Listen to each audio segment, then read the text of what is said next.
फक्त 2 रुपयाच्या या कॉफीमध्ये काही सिक्रेट इन्ग्रेडियंट ॲड करून तुम्ही तुमच्या चेहऱ्यावरचे सगळे प्रॉब्लेम दूर करू शकतात. कारण कॉफीमध्ये अँटीऑक्सिडंट तसेच अँटीबॅक्टेरियल प्रॉपर्टी जी भरपूर जास्त प्रमाणात असते. त्याचबरोबर अँटी एजिंगचं काम कॉफी करत असते. तसे तुमच्या चेहऱ्यावरचे सगळे काळे डाग, धब्बे, सुरकुत्या कमी व्हायला कॉफी ही अतिशय इन्स्टंट काम करते. त्यासाठी आज आपण कॉफीपासून अतिशय सुंदर अशी रेमेडी तयार करणार आहोत, जे की तुमच्या चेहऱ्यावरील काळे डाग, धब्बे, सुरकुते असो, कितीही वर्षापूर्वीची जुनी टॅनिंग असू द्या, ती अगदी काही सेकंदातच रिमूव्ह करायचं काम करेल. तर चला आता या ठिकाणी आपल्याला एक 2 रुपयाचं जे सॅशे येतं कॉफीचं ते या ठिकाणी घ्यायचं आहे. तर कॉफीमध्ये नॅचरल एक्सफोलिएट प्रॉपर्टी जी भरपूर जास्त प्रमाणात असते, जे की नॅचरली आपल्या त्वचेला एक्सफोलिएट करायचं काम करते. तर या ठिकाणी एक 2 रुपयाचं जे पाऊच येतं किंवा सॅशे येतं ते आपल्याला आजच्या या रेमेडीमध्ये पूर्णतः यूज करायचं आहे. तर ही जी कॉफी आहे ते आपल्या त्वचेवरील जी डर्ट, ऑइल, इम्प्युरिटीज असते ती सगळी तर रिमूव्ह करेलच. त्याचबरोबर त्वचेवर अतिशय इन्स्टंट ग्लो यायला कॉफी ही मदत करत असते. जर का तुमच्या चेहऱ्यावर खूपच जास्त डलनेस आलेली असेल, ती देखील रिमूव्ह करायला कॉफी खूपच जास्त इफेक्टिव्ह राहते किंवा हेल्पफुल राहते. तर आता आपल्याला यामध्ये पूर्णतः कॉफीचं एक पाऊच यूज करायचं आहे. तर बघू शकताय तुम्ही साधारणतः 1 टेबलस्पून एवढी कॉफी आहे. जर का तुमच्याकडे सॅशे नसेल, जर का तुम्ही बॉटल मधली कॉफी तुम्ही यूज करत असणार, तर 1 टेबलस्पून एवढी यामध्ये कॉफी यूज करा. आणि लक्षात ठेवा, पूर्णतः बारीक असं जे फाईन असं पावडर असतं कॉफीचं, तेच आपल्याला या रेमेडीमध्ये यूज करायचं आहे. जी दाणेदार अशी कॉफी असते ती जर का तुमच्याकडे असेल, तर बारीक ती आधी कुटून घ्या किंवा मिक्सरमध्ये बारीक करून घ्या. त्यानंतर आपल्याला ती यामध्ये यूज करायची आहे. फाईन असं आपल्याला कॉफीचं पावडर लागणार आहे. तर आता यामध्ये नेक्स्ट इन्ग्रेडियंट ॲड करायचं आहे ते म्हणजे बेसन पीठ. तर बेसन पीठ हे आपल्या त्वचेला नॅचरली क्लीन करायचं काम करतं. त्याचबरोबर नॅचरल क्लिंजर प्रॉपर्टी जी बेसन पिठामध्ये भरपूर जास्त असते, जे की आपल्या त्वचेवर इन्स्टंट ग्लो आणायचं काम करत असतं. तर आता यामध्ये नेक्स्ट इन्ग्रेडियंट ॲड करायचं आहे ते म्हणजे मुलतानी माती. तर तुमच्याकडे जर का साबूत अशी मुलतानी माती असेल, तर त्याचं देखील पावडर करून तुम्ही यामध्ये यूज करू शकतात. तर माझ्याकडे ऑर्गॅनिक अशी मुलतानी माती पावडर आहे, ते मी यामध्ये साधारणतः 1/2 टेबलस्पून एवढं यूज करते. जर का तुम्हाला ऑर्गॅनिक अशी ही मुलतानी पावडर ऑनलाईन परचेस करायची असेल, तर मी व्हिडिओच्या खाली डिस्क्रिप्शनमध्ये प्रोडक्ट तुम्हाला टॅग करून देईल.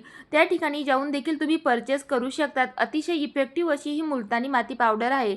आपल्या त्वचेवर अतिशय इन्स्टंट ग्लो तर आणतेच, त्याचबरोबर त्वचेवरील जे काळे डाग, धब्बे असतात ते देखील कमी करायला मुलतानी माती ही खूपच जास्त वेगाने मदत करत असते. तर चला आता या ठिकाणी मुलतानी माती ॲड केल्यानंतर नेक्स्ट इन्ग्रेडियंट आपल्याला ॲड करायचं आहे ते म्हणजे दही. तर या ठिकाणी आपल्याला घट्ट असं दही घ्यायचं आहे. दही जर का तुमच्याकडे 2 ते 3 दिवसापूर्वीचं असेल, तर खूपच जास्त बेस्ट राहील. कारण आंबट दह्यामुळे आपल्या त्वचेवर त्याचा रिझल्ट हा खूप चांगल्या प्रकारे बघायला मिळतो. त्याचबरोबर अतिशय फेअर आपली त्वचा होत असते.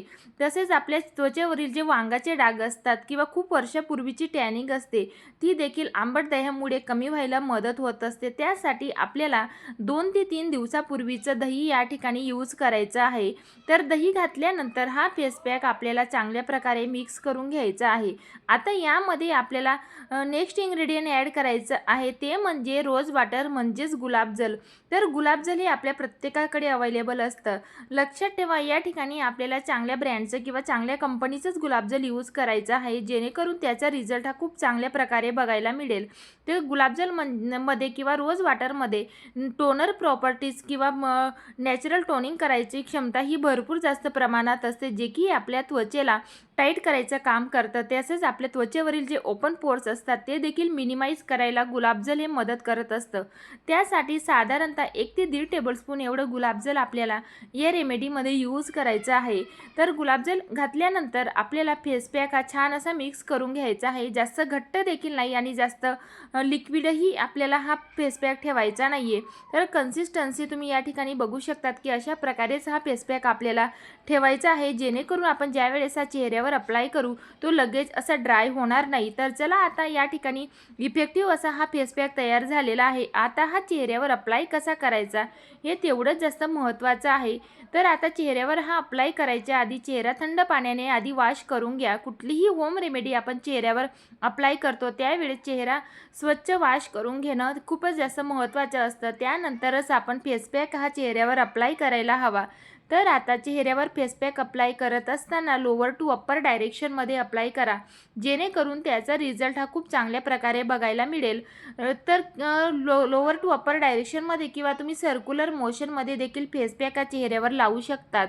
तर आता फेस पॅक चेहऱ्यावर अप्लाय झाल्यानंतर तो असाच आपल्याला सोडायचा नाही आहे. तर 5 ते 6 मिनिटासाठी हलक्या हाताने चेहऱ्याला अशा प्रकारे मसाज नक्की करा, जेणेकरून चेहऱ्यावरची सगळी डेड स्किन या प्रोसेसमुळे रिमूव्ह व्हायला मदत होईल. त्याचबरोबर चेहऱ्यावरचे जेवढे देखील ब्लॅकेट्स किंवा व्हाईटेड असतात ते देखील कमी करायला ही प्रोसेस खूप जास्त महत्त्वाची असते. तर आपण यामध्ये कॉफी पावडरचा यूज केलेला आहे, जे की आपल्या त्वचेला नॅचरल एक्सफोलिएट करायचं काम करते. त्याचबरोबर आपल्या त्वचेवरील जेवढी देखील डर्ट, ऑइल किंवा इम्प्युरिटीज असते किंवा चेहऱ्यावरचे सुरकुत्या पडलेल्या असतात ते देखील कमी करायला कॉफी ही खूपच जास्त वेगाने मदत करत असते. तसेच कॉफीमध्ये जी अँटी एजिंग प्रॉपर्टीज असते ती आपल्या त्वचेला तरुण ठेवायला खूप जास्त मदत करत असते. त्यासाठी आपल्याला आजच्या या रेमेडीमध्ये कॉफीचा आवर्जून वापर करायचा आहे. तर बघू शकताय तुम्ही चेहऱ्याला 5 ते 6 मिनिटासाठी हलक्या हाताने मसाज झाल्यानंतर फेस पॅकची सेकंड लेअर अप्लाय करायचं कधीही विसरायचं नाही. ही स्टेप खूप जास्त महत्त्वाची असते. आपण कुठलाही फेस पॅक किंवा होम रेमेडी ज्यावेळेस बनवतो त्यावेळेस ते आपण चेहऱ्यावर अप्लाय कशा पद्धतीने करतो यावर देखील त्याचा हा रिझल्ट खूपच जास्त अवलंबून असतो. तुम्ही कुठल्याही प्रकारचा फेस पॅक हा घरात बनवा किंवा कितीही सिंपल फेस पॅक बनवा, तुम्ही जर व्यवस्थित अशा टेक्निकनुसार त्याला चेहऱ्यावर अप्लाय केला तर तुमच्या चेहऱ्यावर तुम्हाला नक्कीच सुंदर असा त्याचा ग्लो किंवा रिझल्ट बघायला मिळेल.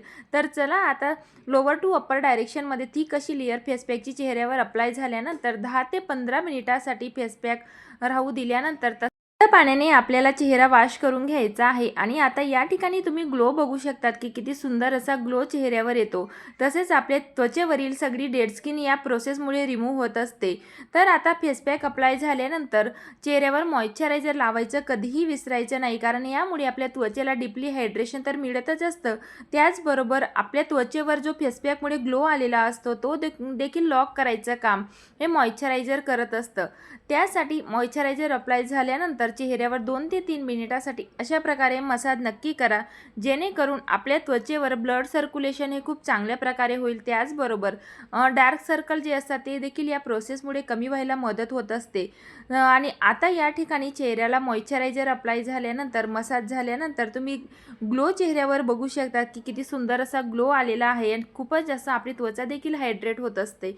नक्की तुम्ही अशा प्रकारे कॉफीपासून बनवलेला हा फेस पॅक चेहऱ्यावर अप्लाय करून बघा आणि आठवड्यामध्ये 2 वेळा तुम्ही हा चेहऱ्यावर हा फेस पॅक अप्लाय करा. तुम्हाला तुमच्या चेहऱ्यावर मॅजिकल असा ग्लो बघायला मिळेल.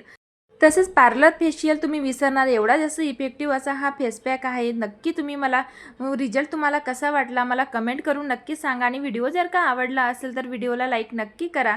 चला तर मग भेटूया नवीन अशाच एका रेमेडीसोबत. तोपर्यंत बाय.